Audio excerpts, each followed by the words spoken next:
Hey everybody, I'm Samantha McKinney. And I'm Paul Kriegler. We're both registered dietitians and master trainers with Lifetime. We know that protein has a ton of benefits to your metabolism, how you feel and function every day, and to help drive your results overall. That being said, doing a protein shake every single day is a great habit, but after some time you might want to switch things up in case it's starting to get a little bit old. Sam, what are we looking at here?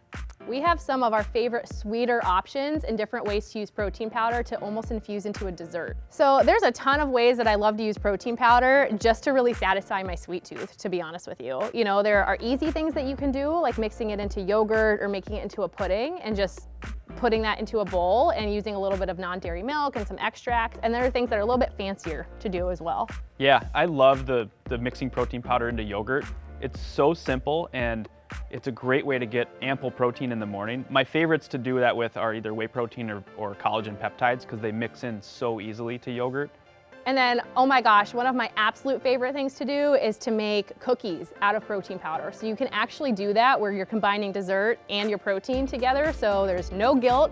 It's a really great way to boost your protein throughout the day and get that sweet tooth really satisfied. So Buckeyes, that's basically nut butter with protein powder for sweetness and flavor, a little bit of melted coconut oil and nut butter dipped in dark chocolate. You seriously can't go wrong with that. It's awesome. Yeah, and these are great. You don't have to bake these. You can just make a batch, pop them in the freezer, and when you need a sweet treat, pull a few out and enjoy.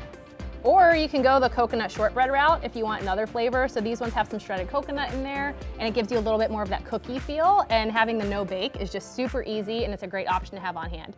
I mean, these are all reasons why I think people should think of protein powder as another convenient ingredient in your kitchen rather than a supplement. Totally. It's really just a convenience food in disguise.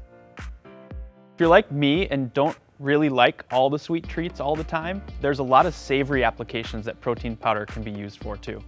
Yeah, specifically our unflavored collagen peptides can be mixed into so many different savory recipes and meals at home. So I love doing it in soups. So for example, this is a butternut squash soup with roasted butternut squash, a couple of spices, some onion that ends up getting blended together either in an actual blender or an immersion blender. And while you're thickening it up, you just add some of the unflavored collagen peptides into that to boost the protein content, which is awesome, and you can't even tell that it's there. Yeah, I love to put it in guacamole or hummus, so if you're dipping chips or vegetables, you're turning a healthy option like guacamole or hummus into a healthier option by adding some collagen peptides, boosting hair, skin, and nails health.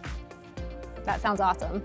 I mean, we all love our crunchy snacks, and using the collagen peptides into some of those things can really help transform them and make them even better than they already were. As you can see, there's a ton of ways you can use protein powder to support your protein needs. If you're interested in these recipes and more, visit thesource.lifetime.life.